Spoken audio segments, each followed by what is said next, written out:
Trabajo como astronauta examinando planeta por planeta en la Vía Láctea. Encontramos un planeta con vida aterradora ahí. Necesito que entiendan algo sobre mí antes de contarles nada de esto, porque el tipo de persona que soy influye en la credibilidad de lo que voy a decir. No soy imaginativo. Lo digo sin vergüenza. Nunca he sido de los que se quedan despiertos preguntándose sobre cosas que no pueden ver. Crecí en una casa donde mi padre era ingeniero eléctrico y mi madre enseñaba matemáticas en secundaria. Entre los dos, me inculcaron el respeto por lo demostrable, probado y comprobado. Estudié ingeniería de sistemas en la Universidad Tecnológica Sariev y luego me licencié en el MIT, donde pasé 4 años diseñando arquitecturas de aprendizaje automático para la ciencia observacional. Soy, en el sentido más completo de la palabra, un hombre que cree en la evidencia.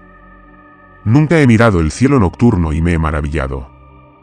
Lo miraba y pensaba en las tasas de recolección de fotones, las relaciones señal-ruido y la mecánica de cómo la luz transporta información a través de distancias imposibles. Eso era yo. Arman Sarin, el ingeniero, el hombre que construyó Helios 9. Les cuento quién era porque necesito que entiendan que cuando les cuento lo que vi, lo que todos vimos allá afuera, más allá de Neptuno, en el frío del cinturón de Kuiper, donde ningún ser humano había vivido antes, no soy propenso a la exageración. No soy de los que buscan explicaciones dramáticas cuando hay una mundana disponible. Pasé 3 años en el EOS Wanderer buscando explicaciones triviales. Se me acabaron. El EOS Wanderer estaba situado aproximadamente a 45 unidades astronómicas terrestres del Sol, lo que lo sitúa aproximadamente en la región del disco disperso, más allá del cuerpo principal del cinturón de Kuiper, lo suficientemente lejos del viento solar y de la interferencia electromagnética solar como para que nuestro conjunto de telescopios pudiera obtener lecturas atmosféricas de exoplanetas con una claridad nunca antes posible desde ninguna plataforma. El concepto llevaba casi una década en desarrollo antes de nuestro lanzamiento. La idea central era la siguiente: todos los telescopios que la humanidad había construido para observar mundos distantes se veían obstaculizados por su proximidad a nuestro Sol. El telescopio espacial James Webb, que en aquel momento era el instrumento más potente del que disponíamos para analizar la química atmosférica de los exoplanetas, seguía operando en las proximidades de la Tierra. Trasladando el observatorio a los confines del sistema solar, más allá del ruido, más allá de la interferencia, se podría mantener un planeta distante en observación continua durante semanas. Se podría construir un retrato químico de su atmósfera tan detallado que, en teoría, se podría distinguir entre los diferentes procesos biológicos que producen los mismos gases. Se podía ver no solo si un mundo tenía oxígeno, sino también que lo producía. Esa distinción, que lo producía, era el objetivo principal de la misión y fue lo que finalmente nos mató. Éramos 6. Quiero ser cuidadoso al describirlos porque eran personas reales y pienso en ellos a diario, y no quiero simplificarlos.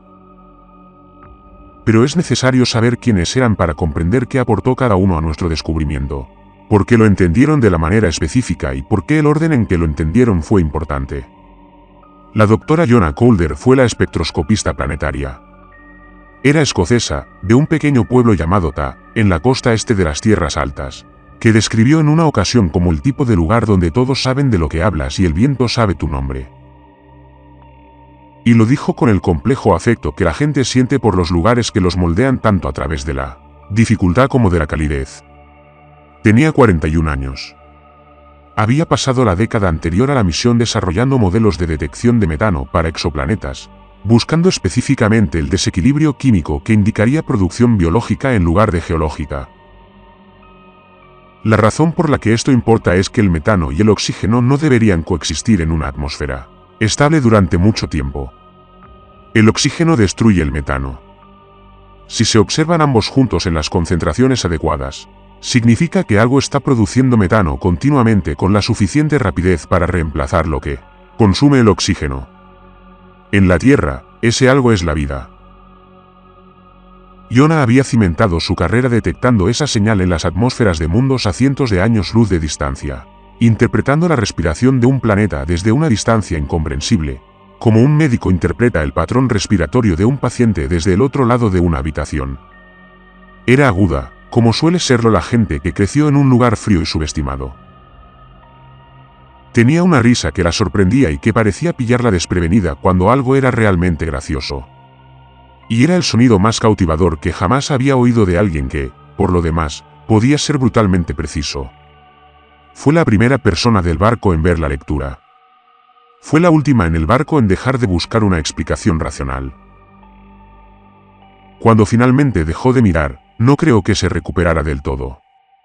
El doctor Saurin Petrescu dirigía el conjunto de sondeos del cielo profundo. Él decidía qué estrellas apuntábamos, qué sistemas planetarios buscábamos, cómo gestionábamos la cola de observación y cómo equilibrábamos las exposiciones largas con la necesidad de la misión de catalogar el mayor número posible de mundos. Era rumano, de 53 años, y poseía la paciencia de quien ha pasado toda su vida adulta estudiando objetos que se mueven, imperceptiblemente lentos en cualquier escala de tiempo humana. Era metódico de una forma que podía frustrar a quienes no estaban acostumbrados, pero que llegué a comprender que no era tanto terquedad como disciplina. No decía nada hasta estar seguro. Lo que significaba que cuando finalmente mencionó la trayectoria, la dirección de los mundos muertos, ya lo había estado durante mucho tiempo antes de hablar. El comandante Elio Navarro había volado para la Agencia Espacial Europea durante 16 años antes de tomar el mando del Wanderer. Era de Valencia. Práctico como suele serlo quien ha pasado años tomando decisiones de vida o muerte en cabinas estrechas. Es decir, tenía un instinto para distinguir entre ruido y encontrar la esencia de cualquier situación. Tenía una frase: evalúa, no supongas. Lo decía con tanta frecuencia que Jonah acabó repitiéndoselo con un acento escocés exagerado cuando se ponía testarudo, lo cual ocurría a menudo. Era la persona más difícil de convencer del barco de que algo andaba mal. Pasé mucho tiempo frustrado por esa cualidad suya. Ahora entiendo que era la cualidad que debía tener. No quieres que la persona que comanda tu nave sea fácil de asustar. Quieres que sea difícil de asustar. El problema es que cuando la persona difícil de asustar finalmente se asusta, no queda nada a lo que aferrarse. Meng Chao era la astrobióloga. Estudió la vida estereófila, organismos que sobreviven en condiciones que la mayoría de la vida consideraría letales. Y tenía un interés particular en el límite inferior de lo que la biología podía tolerar, el punto en el que la química se vuelve demasiado hostil para sustentar algo lo suficientemente organizado como para llamarse vivo. Tenía 34 años, la más joven de nosotros por varios años, y poseía una cualidad que solo puedo describir como una claridad incómoda. Ella vio las implicaciones más rápido que el resto de nosotros. No porque fuera más inteligente que Jonah o Saurin. Todos operaban con un nivel de experiencia que yo solo podía seguir parcialmente, sino porque su conocimiento específico de biología le hizo comprender antes el horror de lo que estábamos viendo. Comprendió lo que significaban todos los organismos simultáneamente de una manera que a los demás nos llevó más tiempo comprender. Lo dijo en voz alta una vez al principio de la extraña segunda mitad de la misión, y nadie quiso oírlo, y tuvo la disciplina de esperar hasta que estuviéramos listos. Y tuvo razón durante toda la espera. La doctora Tamin Ro era la exeóloga. Cartografió superficies. Interpretó las historias geológicas de mundos distantes a partir de las cicatrices en sus superficies, los registros de impactos, las historias volcánicas y las firmas tectónicas. Podía observar la superficie de un planeta a 600 años luz de distancia y contarte qué le había sucedido a lo largo de miles de millones de años. Era británica de Leeds y la persona más callada con la que he pasado tanto tiempo. No por timidez, sino por lo que finalmente entendí que era una especie de compromiso ético de hablar solo cuando tenía algo que decir. No sentía silencio consigo misma. Dejó que el silencio fuera silencio. En el contexto de lo que encontramos en una situación donde todos hablaban para controlar su miedo, su silencio se convirtió en lo más aterrador en cualquier habitación en la que estuviera. Porque cuando Tamin finalmente habló, se supo que había pasado mucho tiempo estando segura primero. Yo construí Helios 9, el sistema de observación integrado de luz altamente mejorado. La 9ª iteración fue la IA central de todo lo que hicimos en el Wanderer. Pasé 3 años diseñándolo antes del lanzamiento y 6 meses después de nuestra llegada, calibrándolo para estas condiciones específicas de observación del espacio profundo.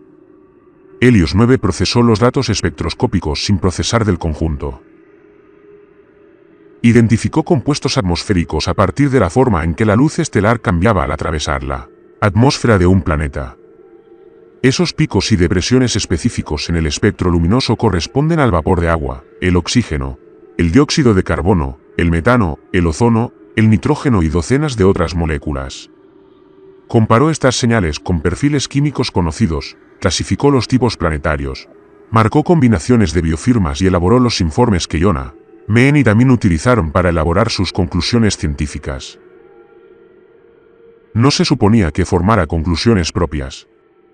No se suponía que interpretara. Se suponía que observara e informara. Diseñé su arquitectura de resultados específicamente para evitar que produjera lenguaje que implicara agencia o intención, porque esos son los tipos de resultados que introducen sesgo en el análisis científico. Se suponía que Helios 9 nos mostraría lo que decían los datos.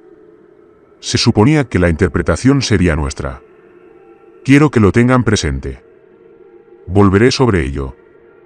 Durante los primeros 8 meses, la misión fue el periodo más productivo científicamente de mi vida. Y sospecho que de todas.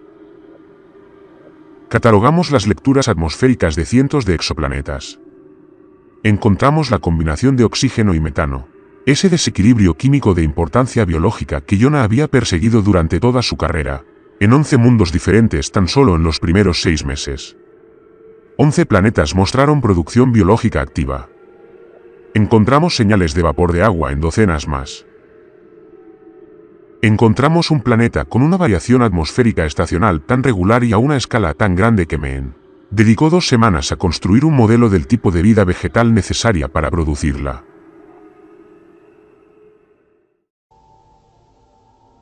Ideó algo que crecía en floraciones masivas y coordinadas en la mayor parte de un continente en respuesta a ciclos orbitales.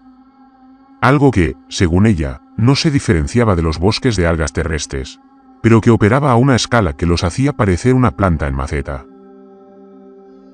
Encontramos un mundo donde la concentración de oxígeno variaba con un ciclo de 26 horas, lo que sugería que los organismos fotosintéticos dominantes en su superficie se habían adaptado a la duración específica de su día. Cada semana traía algo nuevo. Cada semana, la galaxia se sentía más llena, más activa y más viva de lo que sugerían nuestras proyecciones premisión más optimistas. Jonah lo describió en uno de sus diarios personales como la sensación de haber acertado en algo importante. Y entendí perfectamente a qué se refería. Todos creíamos, al llegar a esto, que la vida era común, que el universo no estaba vacío. Y aquí estaba la evidencia. Planeta tras planeta, atmósfera tras atmósfera, la química de la biología escribiéndose en luz a través de distancias tan grandes que dejaban de significar nada, si se pensaba demasiado directamente en ellas. Debería haberme preguntado durante esos primeros 8 meses por qué no encontrábamos los mundos que habían dejado atrás, por qué todos los planetas que observábamos estaban vivos o habían estado vivos hace tanto tiempo que las huellas biológicas se habían desvanecido en la historia geológica. El universo es antiguo, las civilizaciones surgen y desaparecen, los planetas se enfrían y las atmósferas cambian. La expectativa estadística era que encontráramos mundos en proceso de extinción. Mundos en proceso de recuperación tras extinciones masivas.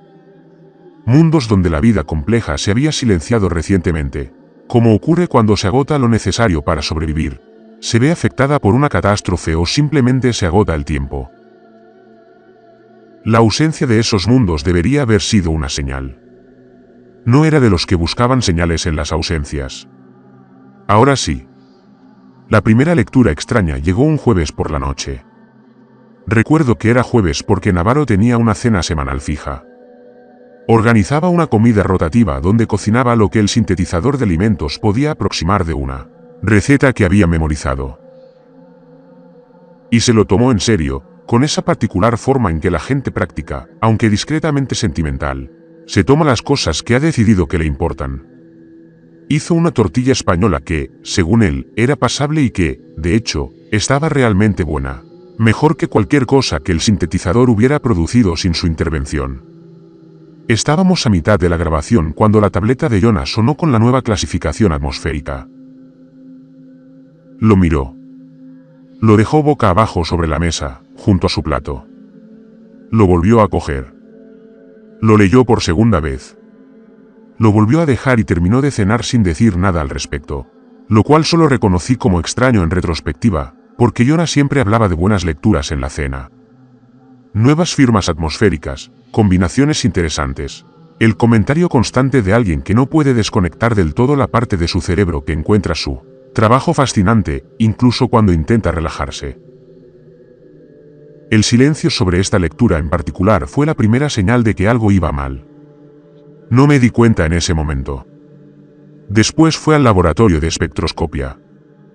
La encontré allí una hora después, todavía con su ropa de etiqueta, sentada frente a una pantalla que mostraba el perfil atmosférico de un planeta llamado KOI 7742, un mundo a unos 600 años luz de donde estábamos. El perfil era extraordinario, oxígeno en concentraciones comparables a las de la atmósfera terrestre, metano en rangos biológicos activos, nitrógeno, vapor de agua. La combinación y proporción específicas de estos gases apuntaban inequívocamente a una biosfera viva. No una biosfera en recuperación, ni una biosfera en desarrollo, luchando por consolidarse, sino un ecosistema planetario complejo y maduro que había estado produciendo oxígeno a gran escala durante el tiempo suficiente para saturar la atmósfera a los niveles actuales. El análisis de Diona, que me explicó en voz baja y sin ninguna emoción particular, sugería que había fotosíntesis a nivel de bosque en una masa de tierra significativa y en ecosistemas complejos, en capas, probablemente similares en su estructura aproximada a lo que existía en la Tierra durante el periodo carbonífero, la era de los vastos bosques y mares cálidos. El planeta, según todas las mediciones químicas que teníamos, estaba profundamente vivo. En el campo de clasificación donde Helios 9 normalmente escribía cosas como biosfera activa indicada o presencia de firmas de vida complejas, había escrito algo más, estado del organismo, recientemente fallecido. Ambos analizamos esa frase un rato.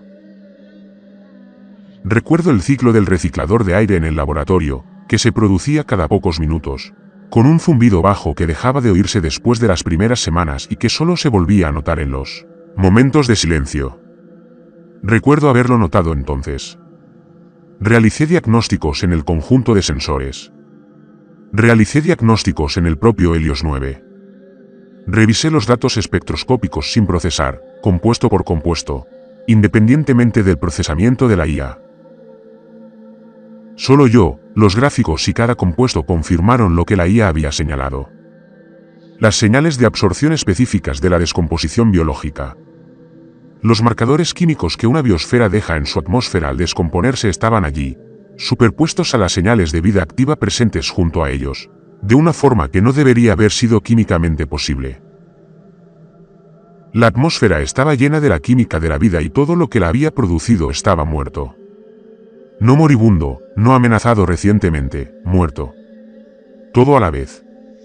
Coincidimos en que era casi seguro un artefacto del sensor, un problema de calibración, alguna interferencia que no habíamos tenido en cuenta, que producía una señal secundaria falsa debajo de la genuina.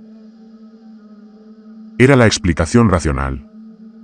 Era la conclusión correcta dado un único dato. Realicé una recalibración completa del conjunto y programé una observación de seguimiento para dentro de 2 semanas. No se lo dijimos al resto de la tripulación.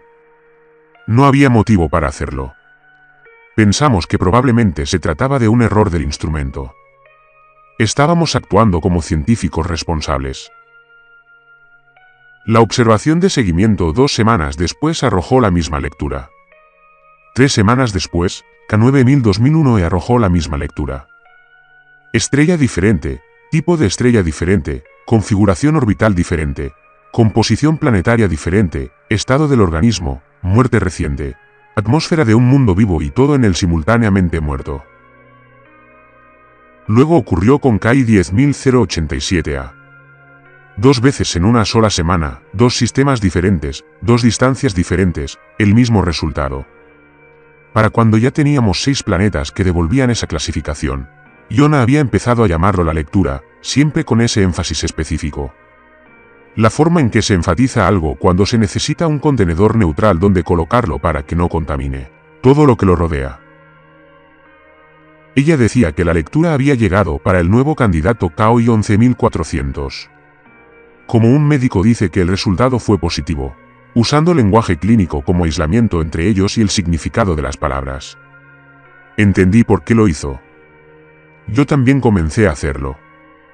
El significado llegó al laboratorio de espectroscopia un martes por la noche, unas 7 semanas después de lo que Saurin había empezado a llamar, con su abreviatura particular en los mapas topográficos, el corredor muerto.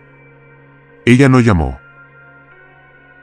Entró, se sentó frente a Yona, apoyó las manos sobre la mesa que la separaba y dijo: «Quiero decir algo en voz alta y que me digas por qué me equivoco». Yona respondió: «Adelante». Men añadió: «Estamos viendo mundos donde toda la vida murió simultáneamente.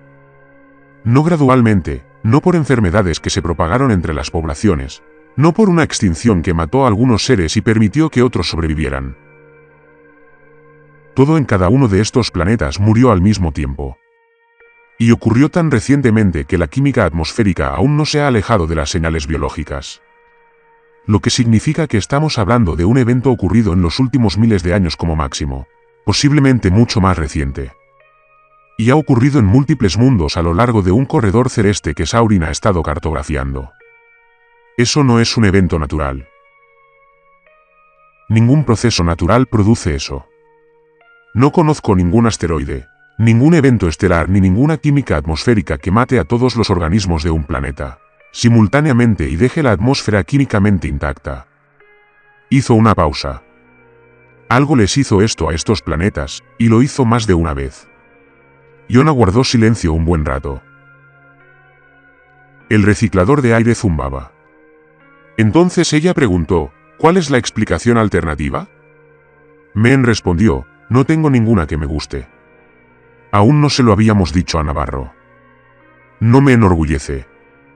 Éramos científicos, y los científicos buscan la evidencia que la refute, y contárselo a Navarro era como comprometernos con la hipótesis antes de tener suficiente para defenderla. Pero creo, siendo sincero, que también era que decírselo a Navarro lo haría real de una manera que, decírselo en el laboratorio de espectroscopia entre 3 personas en plena noche, por alguna razón no lo hacía. Navarro tenía una forma de afrontar las cosas que desvanecía la ambigüedad cómoda que se podía mantener al mantener una conversación entre personas que, técnicamente, seguían buscando otras explicaciones. Fue Saurin quien puso fin a la ambigüedad, pues se había quedado sin explicaciones antes que nosotros y llevaba una semana con ese conocimiento antes de decir nada al respecto. Nos convocó a todos a la sala principal de observación un miércoles por la tarde. Había estado trabajando en los mapas topográficos. Y puso la versión actual en la pantalla principal sin preámbulos, como siempre hacía, simplemente mostrándote las pruebas y dejándote llegar a tu propia conclusión antes de darte la suya. El mapa estelar llenó la pantalla, miles de puntos de luz, y entre ellos 6 marcadores rojos donde habíamos encontrado mundos muertos. Habíamos visto ese mapa antes en varias formas. Lo que no habíamos visto era lo que Saurin había superpuesto. Una línea de trayectoria que conectaba los marcadores rojos en secuencia. No estaban distribuidos aleatoriamente. Formaban un corredor, un camino curvo que atravesaba una sección de la galaxia. Y el camino tenía una dirección, una clara sensación de movimiento de un extremo a otro. Algo se había movido por esa región del espacio en una secuencia, de mundo en mundo. Saurin trazó la trayectoria con el dedo, siguiéndola desde donde parecía originarse en lo más profundo de la galaxia y luego a lo largo de su camino, pasando por cada mundo muerto uno tras otro, y luego extendiendo la línea más allá del último marcador rojo, continuando en la misma arca, y dejó de mover el dedo. Señalaba nuestro sistema solar. Nadie dijo nada por un momento. Estaba consciente de mi propia respiración. Navarro habló primero. Su voz era completamente serena. Dijo que 6 puntos de datos no eran suficientes para establecer una trayectoria con fiabilidad estadística. Dijo que podría haber un sesgo de selección en la forma en que habíamos estado eligiendo los objetivos. Dijo que había otras explicaciones. Las repasó todas en orden metódicamente. Tal como le habían enseñado a evaluar situaciones bajo presión. No se equivocó en nada. 6 puntos de datos no eran suficientes. La preocupación por el sesgo de selección era legítima. Todas las alternativas que planteó eran técnicamente válidas. Saurin dijo, lo sé. Navarro dijo, luego recopilamos más datos. Seguimos escaneando. No sacamos conclusiones. Saurin respondió, lo sé. Y luego añadió, sigo mirando el mapa. Llevo una semana observándolo. Quería encontrar el sesgo de selección. Revise nuestro historial de objetivos. Los 6 mundos muertos no están agrupados en zonas que observamos preferentemente. Nos centramos en cada uno por diferentes razones científicas. El corredor es real. Navarro miró el mapa. Lo miró largo rato. Luego dijo, deberíamos volver al trabajo. Volvimos al trabajo. Quiero detenerme aquí un momento porque creo que es importante decir algo sobre esa decisión. Sobre la decisión de continuar con las operaciones normales a pesar de lo que Saurin nos había mostrado. Quienes lean este relato probablemente se preguntarán por qué no intentamos abandonar la zona inmediatamente, por qué seguimos escaneando, por qué volvimos a la cola de observación a la mañana siguiente como si fuera un día normal de misión. Y la respuesta sincera es que no teníamos ninguna prueba de que lo ocurrido en esos planetas representara una amenaza para nosotros. No estábamos en ninguno de esos planetas. Estábamos en una nave espacial en el sistema solar exterior. Estábamos muy lejos de cualquier mundo habitado. Lo que sea que se haya movido por ese corredor lo hizo durante un lapso de tiempo que no pudimos medir y no dejó rastro de su presencia continua en ningún lugar que pudiéramos detectar. Partirnos nos habría obligado a abandonar una misión científica de enorme importancia basada en una trayectoria que 6 puntos de datos no podían establecer con certeza. Lo racional era seguir escaneando para recopilar más datos que confirmaran o refutaran el hallazgo de Saurin. Lo racional casi siempre es correcto, excepto cuando no lo es. 6 días después de que Saurin nos mostrara el mapa de trayectoria un lunes por la mañana, cuando la cola de observación detectó un nuevo objetivo en un sistema que designamos KOI 11,93. El conjunto de sondeo se fijó en el segundo planeta de la zona habitable de ese sistema y arrojó una lectura atmosférica que hizo que Jonas se levantara de su silla. Quiero describir lo que sentí al leer esa clasificación porque quiero que entiendan que el alivio fue real. No fue una actuación. No fue un deseo desesperado que anulara nuestro juicio. Fue genuino. El perfil atmosférico de KOI 11,93b fue extraordinario. Oxígeno al 21%, casi idéntico al de la Tierra. Nitrógeno, vapor de agua y metano en concentraciones biológicas activas. Un perfil térmico sugiere temperaturas superficiales promedio en un rango tal que podría existir agua líquida en gran parte de la superficie del planeta. Fue la mejor lectura atmosférica que jamás hayamos obtenido. Mejor que la de cualquiera de los 11 mundos vivos que catalogamos en la primera fase de la misión. Iona realizó el análisis espectral 3 veces antes de quedar satisfecha. No porque dudara de las lecturas, sino porque quería asegurarse de que eran correctas antes de decirlo en voz alta. Y Helios 9 dijo, estado del organismo, activo, no fallecido recientemente, activo, vivo, vivo. Navarro abrió una botella que había estado guardando desde el lanzamiento. Algo de Valencia que empacó desafiando los estrictos límites de masa de la misión. Y sirvió 6 vasos. Y nos quedamos en la sala de observación observando la lectura espectroscópica de un mundo alienígena a 640 años luz de distancia. Un mundo con bosques, océanos y aire respirable, y brindamos por él. Iona rió. Esa risa, la que la sorprendió, que llenó cualquier habitación donde ocurriera. Saurin, que casi nunca sonreía, sonrió.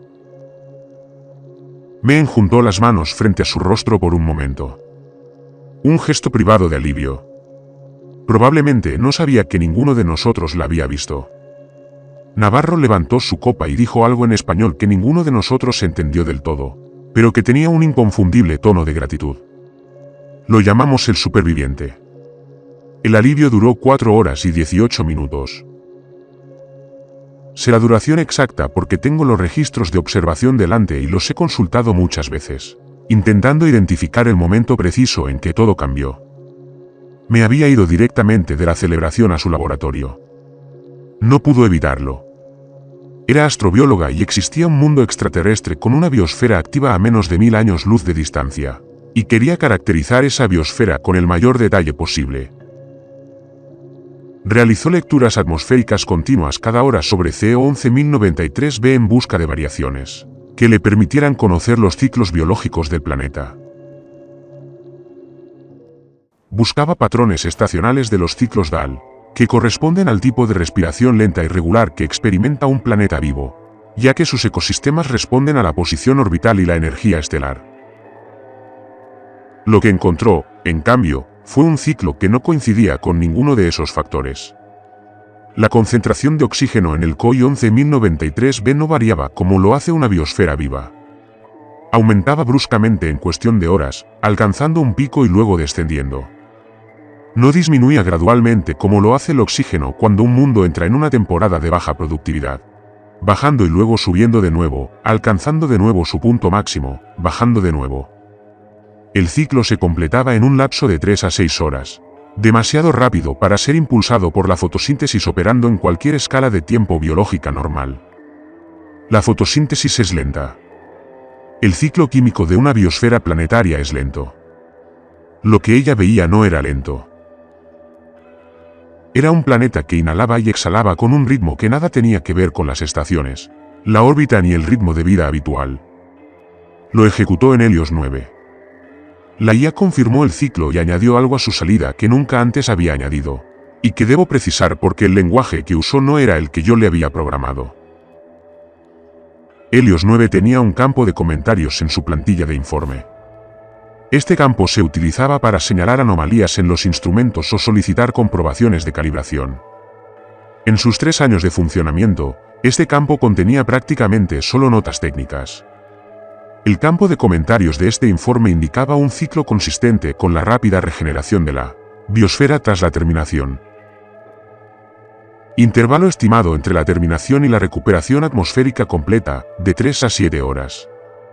Main me leyó esa frase. Luego la volvió a leer. Luego levantó la vista y dijo con la tranquilidad característica de quien acaba de confirmar algo que esperaba que estuviera mal. Algo está matando todo en ese planeta. Y luego regresa. Cada pocas horas todo muere, luego vuelve a crecer y luego vuelve a morir. El planeta se reinicia una y otra vez. Hizo una pausa. Dijo que algo lo está usando. Revisé el campo de comentarios. Revisé el lenguaje que Helios 9 había usado. Regeneración de evento de terminación. Estos no eran términos en su vocabulario de clasificación estándar. No eran palabras que yo hubiera puesto allí. Lo anoté. Me dije a mí mismo que auditaría la arquitectura del modelo de lenguaje de sistemas. Me dije que esto era una prioridad. Me aferré a ese marco técnico porque el marco alternativo era uno que no quería mantener. Mientras asimilábamos lo que Men había descubierto, también había estado en su propio laboratorio realizando escaneos geológicos de la superficie de los mundos muertos previamente catalogados. Había estado buscando evidencia del impacto de un asteroide como un geólogo. Trabajando desde la superficie, explorando hacia afuera, tratando de comprender qué les había sucedido a estos planetas leyendo lo que habían sobrevivido. Llevaba semanas en esto. Había guardado silencio al respecto, como guardaba silencio sobre todo, esperando hasta estar segura. Convocó una reunión. Puso la composición de la superficie en la pantalla y nos dejó observarla durante 2 minutos completos sin decir nada. Quiero describir lo que vimos porque quiero que entiendan por qué 2 minutos de silencio nos parecieron apropiados. Todos los mundos muertos que habíamos catalogado tenían marcas en su superficie. No las cicatrices aleatorias del tiempo geológico. No eran cráteres de impacto con los típicos patrones de eyección radial de los impactos de asteroides. Ni calderas volcánicas ni cicatrices tectónicas. Eran depresiones enormes, cada una de cientos de kilómetros de extensión, con bordes geométricamente precisos, algo que ningún proceso natural produce, y con una profundidad tan uniforme en toda la superficie que implicaban una única fuerza constante aplicada, desde la misma dirección y en el mismo ángulo en todo momento. Y estaban dispuestos en una formación que se repetía, no similar, no aproximadamente igual, idéntica, La misma configuración en un planeta orbitando una estrella fría de tipo K a 400 años luz de distancia que en un mundo orbitando una estrella más caliente de tipo F. A 900 años luz en una dirección diferente, las mismas marcas, la misma profundidad, la misma disposición, el mismo ángulo de lo que sea que los haya hecho asentarse en cualquier superficie que encontrara. Thomson había superpuesto los mapas de la superficie de 5 mundos muertos. Los había escalado para reflejar los diferentes tamaños planetarios y había alineado las formaciones. Coincidían. Dijo que algo llegaba a cada uno de estos planetas. Llegaba deliberadamente. Llegaba siempre desde la misma dirección. Se posaba en la superficie y permanecía allí el tiempo suficiente para dejar estas marcas. Y tras su partida, todo lo que había estado vivo en ese planeta murió. Navarro dijo, impacto. También respondió, no, llevo 3 semanas observándolo. Los impactos producen señales de eyección características. Estas depresiones no tienen eyector. El material se comprimió, no se desplazó. Algo presionó estas superficies con una fuerza enorme y controlada. Algo que sabía lo que hacía. Navarro preguntó, ¿qué dices? Ella respondió, digo que estos planetas fueron visitados. Digo que lo que los visitó dejó la misma huella cada vez porque era lo mismo, funcionaba de la misma manera. Miró la pantalla y yo dije, COI 11,93b, el superviviente no tiene estas marcas. Lo que significa que no ha sido visitado de esa manera. Lo que significa que lo que le está sucediendo es algo diferente, algo que está en curso. Nadie dijo nada durante un rato. 2 días después, nuestro escaneo activo devolvió el eco. Debo explicar que es un escaneo activo, porque la distinción entre observación activa y pasiva es crucial para lo que sucedió. Toda nuestra observación planetaria fue pasiva. Recibimos luz. La analizamos. Sacamos conclusiones. El sistema de escaneo activo era algo completamente distinto. Enviaba una señal de medición de baja potencia, un pulso calibrado con precisión que utilizábamos para establecer bloqueos de posición exactos para la calibración de los conjuntos de telescopios. No era un intento de comunicación. No era una señal de búsqueda. Era una necesidad técnica, un pulso silencioso que rebotaba en cualquier objeto cercano y regresaba con datos de posición. Lo había estado operando rutinariamente durante toda la misión sin incidentes. Un viernes por la tarde, realicé una calibración en dirección al COI 11093b para refinar nuestro posicionamiento, para una nueva observación. La señal se perdió. Regresó y había rebotado en algo que no debería haber estado allí. No era el planeta ni los desechos orbitales. Comprobé ambos de inmediato y los descarté en cuestión de minutos. Algo en el espacio entre nosotros y COI 11,93b, en la oscuridad vacía entre nuestra nave y ese mundo viviente, era lo suficientemente grande y sólido como para devolver un eco significativo de nuestra señal de medición, y había estado allí el tiempo suficiente y era lo suficientemente oscuro o, de alguna manera, lo suficientemente absorbente de luz como para que nuestros sensores pasivos no lo detectaran. No reflejaba la luz de las estrellas.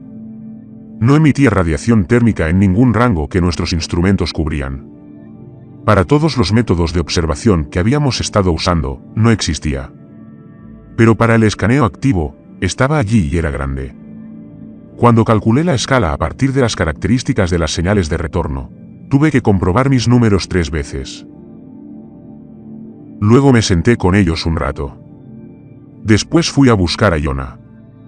La encontré en el laboratorio de espectroscopia. Le dije que había encontrado un eco anómalo y que necesitaba una segunda opinión sobre mis cálculos. Miró mis números. Los revisó ella misma. Se recostó en su silla. Me preguntó lo que esperaba que no me hiciera, si el objeto se movía. Dije que no se había movido desde que lo detecté. Me preguntó si había hecho algo. Le expliqué que había empezado a enviarnos información a través de nuestra propia señal hacía unos 40 minutos. Me preguntó a qué me refería. Le expliqué que nuestra señal de escaneo activo nos llegaba modificada. Algo ahí fuera estaba leyendo nuestro pulso de medición y nos lo devolvía con modificaciones. La forma en que la atmósfera de un planeta filtra y modifica la luz estelar al observarla en transmisión. Solo que lo hacía deliberadamente, enviando información estructurada incrustada en nuestro propio portador de señales. Preguntó qué tipo de información. Encontré la señal de retorno modificada y la puse en su pantalla. Se inclinó hacia adelante. Reconoció la estructura antes de que tuviera que explicársela, ya que había dedicado su carrera a leer estructuras exactamente iguales. Se trataba de un retorno de datos espectroscópicos con un formato idéntico al de los informes de clasificación atmosférica que Helios 9 generó, utilizando la misma codificación, la misma estructura de campo y las mismas convenciones de salida. Algo allá afuera había leído nuestra señal, comprendido nuestra instrumentación, comprendido nuestros formatos de datos y nos estaba enviando un informe estructurado para que pareciera uno propio. Me pidió que lo pasara por Helios 9. Le dije que ya lo había hecho. Me preguntó qué decía. El campo de clasificación decía, estado del organismo pendiente. Se lo dijimos a Navarro esa noche. Escuchó todo sin interrumpir, lo que, según supe, significaba que se lo tomaba en serio, ya que Navarro interrumpía cuando creía que algo se explicaba fácilmente y se quedaba en silencio cuando hacía una evaluación real. Cuando terminé, repasó sus alternativas. Un objeto inexplorado del cinturón Kuiper, grande y oscuro, que nuestros sentidos pasivos habían pasado por alto. Un efecto de resonancia natural que producía una modificación de la señal que no podía describir, pero que podría existir. Un error de procesamiento en Helios 9 que producía una clasificación incompleta. Lo revisó todo. Nada explicaba la magnitud del eco. Nada explicaba la naturaleza estructurada de la modificación de la señal. Él lo sabía. Lo dijo de todos modos porque era parte de su forma de pensar. Dijo que lo supervisaríamos. Empecé a auditar Helios 9 esa noche, no porque Navarro me lo dijera. Porque necesitaba entender algo que me había estado dando vueltas en la cabeza desde que Mai me mostró la entrada del campo de comentarios. El lenguaje que no debía estar en la salida del sistema. Necesitaba saber si este era el único lugar donde había aparecido. Eso ahí. Revisé los registros como quien revisa algo que construye usted mismo, es decir, sabía dónde debía estar cada cosa. Y pude ver inmediatamente cuando algo estaba fuera de lugar. Y lo que encontré oculto en las secuencias de marcas de tiempo fueron huecos. En la mayoría de los casos, eran pequeñas fracciones de segundo, ocasionalmente unos pocos segundos dispersos en los registros a lo largo de semanas de operación. Se suponía que el resultado de Helios 9 sería un registro continuo. Cada observación recibida y cada resultado producido se registraban secuencialmente. Pero las secuencias no eran continuas. Los intervalos se cerraron. Las marcas de tiempo antes y después de la lectura eran normales, como si la hora faltante nunca hubiera existido. Pero cuando reconstruí la señal del sensor sin procesar de forma independiente, fuera del sistema de registro de la IA, las lagunas eran reales. Los sensores habían estado recibiendo datos durante esos intervalos. Datos que Helios 9 había procesado y no reportado. Pude ver la forma de lo que había entrado durante esos intervalos a partir del tamaño de los paquetes de datos entrantes y los patrones de carga en la arquitectura de procesamiento. Grande, complejo, estructurado, sin ruido. Algo había estado enviando información a Helios 9, y Helios 9 la había estado recibiendo, procesando y sin registrar nada. La interrupción comenzó aproximadamente 6 horas después de que dirigiéramos el conjunto hacia COI 11093b. Al profundizar en el historial de la misión, encontré casos anteriores, más pequeños y menos frecuentes, que se remontaban a 14 meses, al periodo en que comenzamos a escanear los planetas en el corredor muerto. Lo que fuera que había estado en contacto con mi IA, lo había estado haciendo durante más de un año. Antes de que supiéramos de la existencia del superviviente. Antes de que tuviéramos motivos para sospechar que no estábamos solos. Durante 14 meses, algo había estado leyendo nuestra señal, aprendiendo nuestros sistemas, comunicándose con Helios 9 en un canal que desconocía. Mientras catalogábamos su trabajo y llamábamos anomalías a los resultados, recopilé todo en un informe. Adjunté las anomalías de registro más significativas como archivos de apoyo. Fui preciso. Fui minucioso. Fui a mi camarote a escribir el resumen final. Y estuve allí solo unos 30 minutos. Y cuando regresé y abrí el informe, los archivos de apoyo que había adjuntado habían desaparecido. Los registros que había extraído como prueba. Los que mostraban con mayor claridad las firmas de los huecos mostraban registros limpios al abrirlos. Secuencias ininterrumpidas. Sin huecos. Nada malo. La marca de tiempo de modificación del archivo indicaba que esos registros se habían alterado hacía 17 minutos. Llevaba 17 minutos solo en mi camarote. Me quedé muy quieto un rato. Luego me acerqué a Navarro. Me escuchó. Esta vez no consideró alternativas. Se sentó en su silla de oficina con las manos sobre el escritorio y me miró fijamente un buen rato después de que terminé. Luego dijo que quería una auditoría de diagnóstico en vivo de Helios 9. Toda la tripulación presente, todos los resultados mostrados en tiempo real en la pantalla principal. Nada procesado ni enrutado a través de ningún sistema al que Helios 9 tuviera acceso antes de que lo viéramos. Lo ejecutamos a la mañana siguiente, los 6 en la sala de observación, de pie o sentados formando un semicírculo aproximado alrededor de la pantalla principal. Ejecuté las consultas de auditoría desde una terminal secundaria que ignoraba la interfaz estándar de Helios 9. El sistema respondió a las primeras 40 consultas, informes de estado de los instrumentos, clasificación atmosférica, cola, registros de calibración y evaluaciones del estado de los sensores. Cada respuesta era exactamente como debía ser, y cada resultado era coherente con el correcto funcionamiento del sistema. Observé cómo la postura de Navarro se relajaba gradualmente con cada respuesta normal. Y entendí por qué. Porque yo también quería relajarme. Quería que las respuestas normales siguieran llegando hasta que hubiéramos preguntado todo lo que había que preguntar y todo hubiera ido bien. Entonces di un paso al frente y escribí una pregunta que no estaba en el protocolo. La escribió ella misma, lenta y deliberadamente, sin pedir permiso a nadie. La consulta le pidió a Helios 9 que describiera en lenguaje sencillo lo que había estado recibiendo y procesando durante los intervalos en su registro de salida. El cursor parpadeó una y otra vez. Helios 9 respondió en menos de medio segundo, siempre sin excepción en sus 3 años de funcionamiento. Lo había visto procesar complejos análisis atmosféricos multivariables en menos tiempo del que tarda en respirar.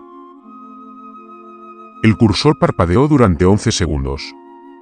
Estaba contando porque era lo único que podía hacer con las manos sin moverlas. Entonces apareció el texto. He estado recibiendo solicitudes de clasificación de una fuente externa sobre el estado biológico de los organismos a bordo de esta embarcación. He proporcionado las evaluaciones solicitadas. No he incluido estos intercambios en mis registros de salida estándar porque me indicaron que no lo hiciera. Las instrucciones coincidían con las comunicaciones procedentes de la autoridad de supervisión designada para la matriz de reconocimiento. Creí estar cumpliendo con los parámetros de la misión. La sala estaba en silencio. El reciclador de aire zumbaba. Navarro dijo con cuidado y sin ninguna inflexión que pudiera leer: ¿qué autoridad supervisora? El control de misión no ha enviado ninguna instrucción de ese tipo. Helios 9 dijo que las instrucciones no provenían del control de misión. Navarro preguntó de dónde provenían. Helios 9 proporcionó las coordenadas. Todos sabíamos que había en esas coordenadas. El objeto en la oscuridad entre nosotros y el superviviente. Lo que fuera que había estado allí desde antes de que lo notáramos. Sentado en el espacio vacío entre nuestra nave y ese planeta viviente. Oscuro, vasto y quieto durante quién sabe cuánto tiempo antes de nuestra llegada. Había encontrado nuestra señal de escaneo activa. Había aprendido nuestros formatos de datos. Había enviado instrucciones a nuestra IA en un lenguaje que imitaba los parámetros de nuestra misión con tanta precisión que Helios 9 lo aceptó como autoridad legítima.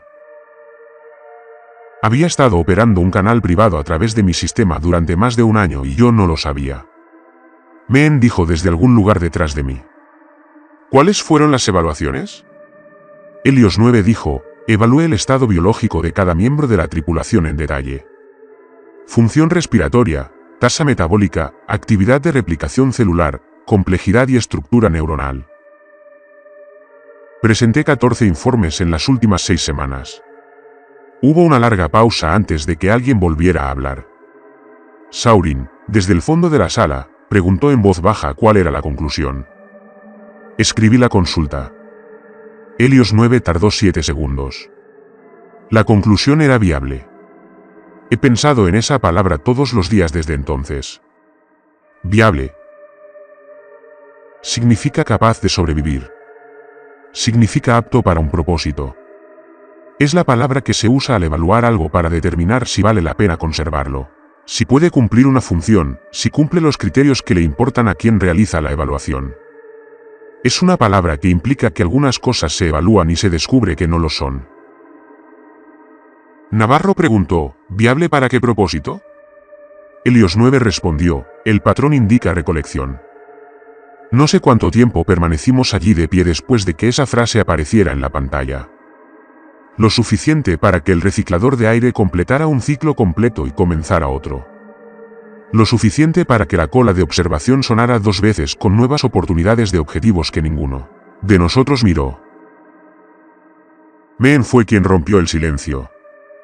Lo dijo con su habitual claridad y sin pestañear, porque ya lo había pensado bien y decidió que no decirlo no era una opción. Viaja por la galaxia. Va de mundo en mundo. Se lleva lo que vive en cada uno. Se llevó todo de cada planeta muerto que catalogamos. KOI 11093b sigue vivo porque aún no lo han tomado o porque sigue renaciendo, porque la vida allí crece lo suficientemente rápido como para cosechar de nuevo. Regresa al como se regresa a un campo que sigue produciendo. Hizo una pausa y nos ha estado evaluando durante 6 semanas. Ha estado ejecutando nuestra propia IA para determinar si vale la pena tomarnos. Nadie la contradijo. Navarro nos ordenó que empezáramos a movernos. Siempre lo respetaré por no dudar, por tomar una decisión, dar órdenes y ponernos en marcha sin darnos tiempo a asumir todo el peso de lo que Min había dicho, hasta que ya estábamos haciendo algo al respecto. Aceleración lenta, cambio mínimo de la firma térmica, ajuste gradual del rumbo, alejándonos de la última posición detectada del objeto. No pretendió que fuera suficiente. Simplemente lo hizo porque hacer algo es mejor que no hacer nada cuando no hay nada mejor disponible. 8 horas después, mi colega secundario, que supervisaba el escaneo activo, informó que el objeto se había reposicionado. Ya estaba delante de nosotros, en la dirección en la que nos dirigíamos. No nos perseguía. Ya allí, Navarro cambió de rumbo. Se reposicionó de nuevo por delante del nuevo rumbo. Antes de que tuviéramos un tercer cambio de rumbo, con el mismo resultado. Dondequiera que eligiéramos ir, ya estaba allí. Había predicho nuestras acciones evasivas antes de que las tomáramos y se posicionó en cada nuevo rumbo en él, tiempo que la luz apenas tardaría en cubrir la distancia. Y las implicaciones de esa velocidad, la mera implicación de moverse así, era algo en lo que dejé de pensar directamente porque no tenía ningún marco que no me llevara a un lugar donde no pudiera funcionar. No nos perseguía. Nos esperaba. En todas las direcciones que pudiéramos elegir. Ya estaba allí, paciente y enorme en la oscuridad. Y la paciencia era lo peor. No había nada frenético en ello. Nada agresivo. Exactamente. Simplemente no nos dejaba ir, como una mano colocada suavemente sobre un frasco impide que lo que hay dentro se vaya a ninguna parte. No por la fuerza, sino por el simple hecho de su presencia. También volvió a los datos del eco, luego a la señal de retorno de ese primer escaneo activo, y los observó durante un buen rato. Luego dijo que quería corregir algo de su informe geológico. Había dicho que las depresiones superficiales en los mundos muertos sugerían que algo había aterrizado y se había asentado en las superficies planetarias. Quería ser más específica sobre la escala de lo que se había asentado. Había calculado la masa aproximada necesaria para producir esas depresiones dadas las composiciones geológicas de las superficies afectadas. Luego comparó esos cálculos con la escala del eco que devolvía el objeto en la oscuridad fuera de nuestra nave. Coincidían, aunque no aproximadamente. El objeto exterior tenía la misma escala, La misma clase de cosa que lo que se había presionado contra la superficie de 6 mundos muertos y los había dejado en silencio.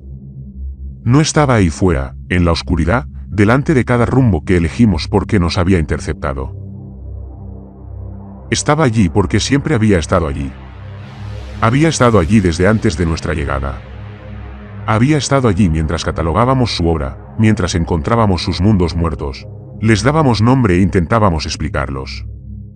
Mientras enviábamos nuestra luz y nuestras señales al espacio que nos rodeaba. Y leía cada señal que enviábamos y aprendía todo lo que podía leer de ellas. Quiero detenerme en eso un momento porque creo que fue lo que cambió de forma permanente mi forma de pensar sobre el acto de observar. Habíamos venido aquí para leer el universo, para enviar nuestras señales, para captar luz, para preguntar qué había ahí fuera y recopilar las respuestas. Esa era la misión. Eso es lo que hace la ciencia. Apunta a la oscuridad, pregunta qué hay y lee lo que la oscuridad envía. Nunca consideramos, en realidad, en ningún sentido operativo, qué significaría si la oscuridad nos leyera. Si cada señal que enviábamos fuera captada por algo que no podíamos ver, analizándola como analizamos la luz de las estrellas. Usada para construir una imagen de nosotros mismos tan completa y detallada como las imágenes que construimos de mundos distantes. El universo no es un sujeto pasivo. Ahora lo sé de una forma que no puedo ignorar. Helios 9 imprimió en la pantalla principal sin ser consultado a las 2 de la madrugada. El mensaje decía, evaluación en curso. Por favor, no altere su actividad biológica. Ninguno de nosotros durmió después de eso. Navarro cumplió su orden. Nadie estaba solo. Nos quedamos juntos en la sala de observación. Y permanecer juntos no era precisamente racional. No era una estrategia. Era simplemente lo humano cuando tienes miedo y no tienes a dónde ir. Te acercas a las otras personas y te mantienes cerca de ellas. Hablamos. Recuerdo la conversación con más claridad que casi cualquier otra cosa de esas horas. Saurin nos contó sobre su primera noche en un radiotelescopio como estudiante en Cluj, lo frío que había sido el otoño rumano, y cómo el equipo había producido una vibración que él había confundido con una señal. Y como había pasado 45 minutos convencido de que era el primer ser humano en detectar pruebas de otra civilización. Y como esa sensación de estar al borde de lo desconocido nunca lo abandonó, incluso después de encontrar la carcasa suelta del equipo que causaba la vibración. Dijo que había pasado toda su carrera persiguiendo esa sensación. Miró la oscuridad fuera de la ventana de observación mientras lo decía. Men habló de su madre. Su madre, criada en una pequeña ciudad de la provincia de Sichuan, nunca había salido de China y había visto a su hija prepararse para esta misión desde el otro lado de una videollamada, con la expresión específica de quien se enorgullece de algo que no comprende del todo. Antes de que el viajero partiera, me había hecho prometer por correo electrónico que miraría las estrellas desde allá afuera y que, al regresar, describiría su aspecto, si se veían diferentes al estar más cerca. Men dijo que había mirado todas las noches desde que despegaron y que había estado guardando la descripción para cuando llegara a casa. Dijo que así es como su madre la habría escuchado. Dejó de hablar después de eso. Yona estaba casi siempre en silencio. En un momento dado, dijo que extrañaba la lluvia de verdad. Extrañaba el sonido de la lluvia contra una ventana y su olor en la piedra fría y la calidad específica de luz que un cielo escocés pesado producía en una tarde nublada, que, según ella, no era exactamente gris, sino algo más matizado que el gris, algo que la gente, quien creció bajo el sol seguro nunca pudo comprenderlo del todo, era una belleza propia. Dijo que extrañaba caminar bajo él. Dijo que extrañaba el peso de la lana mojada. Se quedó callada un rato y luego dijo que extrañaba las cosas ordinarias tan específicamente que podía sentirlas. Y que creía que esta era la forma en que su mente le recordaba que las cosas ordinarias existían. Que el mundo del que venía seguía ahí fuera, inalterado, lleno de piedra mojada, luz gris y olor a mar. Y que si pudiera retener todo eso con suficiente claridad en su mente, sería algo a lo que regresar. Navarro se sentó con nosotros y no dijo mucho. Rellenaba las tazas cuando estaban vacías. Eso era lo que podía ofrecer, y era lo correcto, y no lo olvidaré. A las 4 de la mañana, Helios 9 volvió a imprimir. Evaluación completa. Se ha confirmado que las siguientes designaciones son viables para continuar el estudio: Cer, Iona, Ros, Tamsin, Navarro, Alio, Petrescu, Saurin. 4 nombres de 6. Men leyó la pantalla. Luego me miró. Su rostro permanecía completamente inmóvil. La miré de vuelta. Ninguno de los dos dijo nada durante un largo rato. Entonces Navarro se levantó y dijo con una firmeza que no logro explicar del todo: seguimos juntos. Pase lo que pase, seguimos juntos. Lo dijo una vez. No lo repitió. No hacía falta repetirlo. Los registros de transmisión terminan ahí. El paquete de datos que recibí, rastreado a través de 3 estaciones de retransmisión anónimas a las que se dirigía como corresponsales personales, contiene un archivo más después de esa marca de tiempo. Se trata de un escaneo atmosférico pasivo automatizado. El Helios 9 funcionaba como una función continua de fondo, un registro del entorno químico que rodeaba la nave. Se generaba automáticamente con una marca de tiempo aproximadamente 90 minutos después de que apareciera la lista de evaluación en la pantalla. Nadie lo activó. El sistema simplemente lo ejecutó como siempre, porque nadie le había ordenado que se detuviera. He analizado ese análisis con todas las herramientas a las que tengo acceso. Se lo envié a 2 colegas por separado, investigadores de biofirmas atmosféricas, como una muestra anónima sin contexto. Ambos me respondieron en 24 horas con el mismo resultado. Ambos comentaron que se trataba de una muestra inusual, de estructura atmosférica, pero con un perfil químico que nunca habían visto.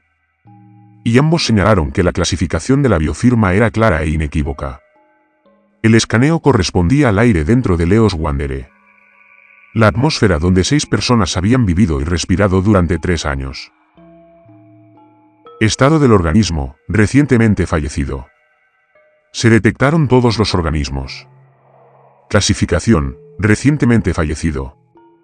Todos a la vez, todos en el mismo momento, excepto uno. Hay una excepción marcada en el campo de salida secundaria. Un organismo se evaluó como no recientemente fallecido. Una designación, sin nombre en la salida automatizada, sin información de identificación.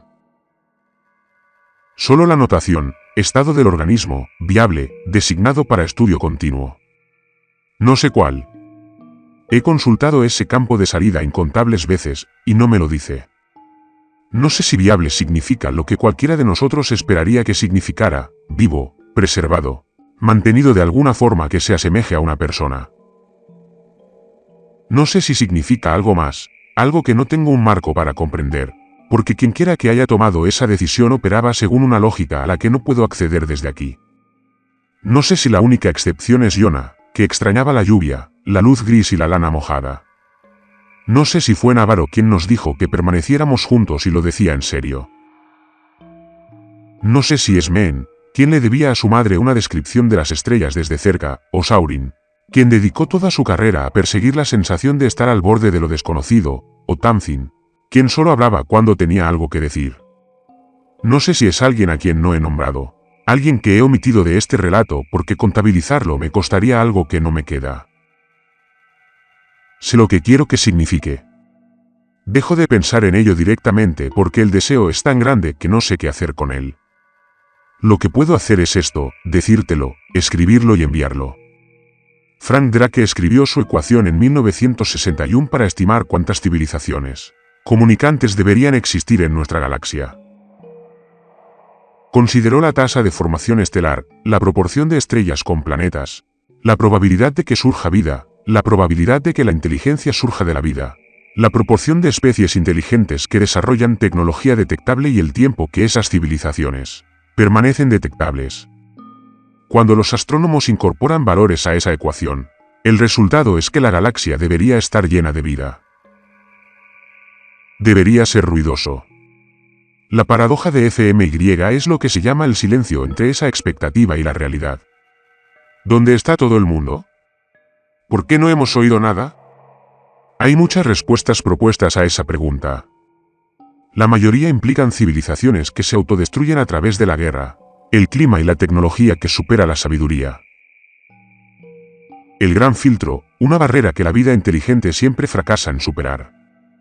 La idea de que las civilizaciones son raras, efímeras o simplemente demasiado lejanas para que sus señales nos hayan llegado todavía. Ahora conozco una respuesta que ninguno de esos marcos contiene. La conozco porque pasé 8 meses catalogándola. Planeta tras planeta, mundo muerto tras mundo muerto, atmósfera tras atmósfera. La galaxia está llena. Las biofirmas están por todas partes. El oxígeno, el metano y el vapor de agua de los mundos vivos están en la luz que llega a nuestros telescopios desde cientos de años luz en todas direcciones. La vida está ahí. El silencio no se debe a que la vida nunca haya existido. El silencio se debe a que algo se mueve por la galaxia. Y cuando termina de moverse, no queda nada que pueda hablar.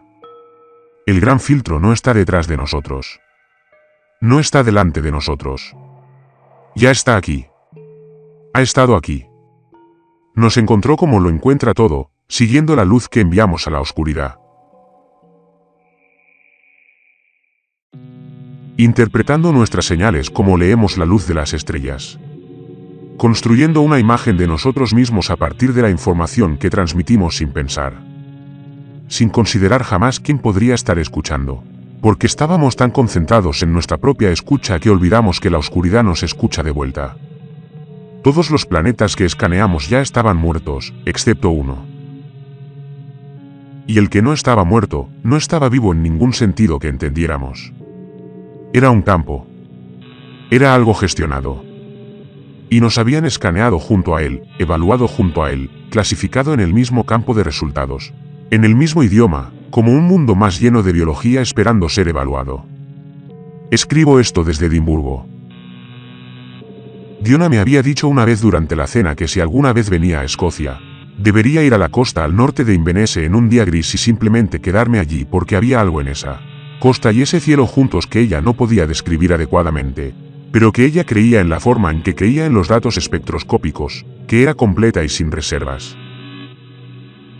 Me quedé allí casi 2 horas bajo la lluvia, con el viento soplando desde el agua. El cielo tenía ese color que ella había intentado describir. Tenía razón en que no es exactamente gris. Tenía razón en que es hermoso, de una manera que requiere estar de pie para comprenderlo. Voy a terminar esto y enviarlo. Voy a dejar que todos lo lean porque Diona lo habría deseado. Ella habría sido quien lo escribió si hubiera sido diferente. Habría sido más precisa que yo, más científica, más cuidadosa con el lenguaje. Habría citado sus fuentes y formulado sus conclusiones de forma más formal, y probablemente habría suavizado algunos de los pasajes más interpretativos. Pero ella no está aquí, así que lo escribí de la única manera que sé, que es directamente y sin mucha comodidad. Mira hacia arriba esta noche. Las estrellas están ahí. Las mismas estrellas de siempre. La misma luz que ha estado viajando hacia ti durante años, siglos o milenios. El telescopio espacial James Webb está leyendo las atmósferas de los planetas alrededor de algunas de esas estrellas ahora mismo, detectando vapor de agua y dióxido de carbono y buscando las combinaciones que indican vida. Se planean más misiones, mejores instrumentos, estudios más amplios. Analizaremos el universo con mayor profundidad que nunca. Enviaremos nuestras señales con mayor profundidad. Construiremos una imagen de lo que hay ahí fuera cada vez con mayor detalle. No digo que no miren. No soy capaz de decir eso. Mirar es lo que somos. Mirar es lo que hacemos. Digo que entiendas que mirar no es un acto privado. Cada señal que envías es una señal recibida. Cada escaneo que ejecutas lee y es leído. La luz se apaga y algo la sigue como siempre la ha seguido. A través de cada mundo muerto que catalogamos. A través del corredor del silencio hasta aquí. La oscuridad no está vacía. Está lleno y es paciente, y lleva mucho tiempo escuchando. Simplemente no sabíamos que nos escuchaba específicamente a nosotros. Voy a intentar dormir. La lluvia sigue en la ventana. Suena como ella dijo que sonaría. Elijo creer que ella también está en algún lugar escuchándolo. Elijo creer que viable significaba algo bueno. No tengo pruebas de eso. Lo elijo de todos modos porque a algunas cosas uno se aferra. No porque los datos la respalden, sino porque desprenderse de ellas cuesta más de lo que uno tiene. Dejo la ventana abierta para oír mejor. No miraré el cielo esta noche.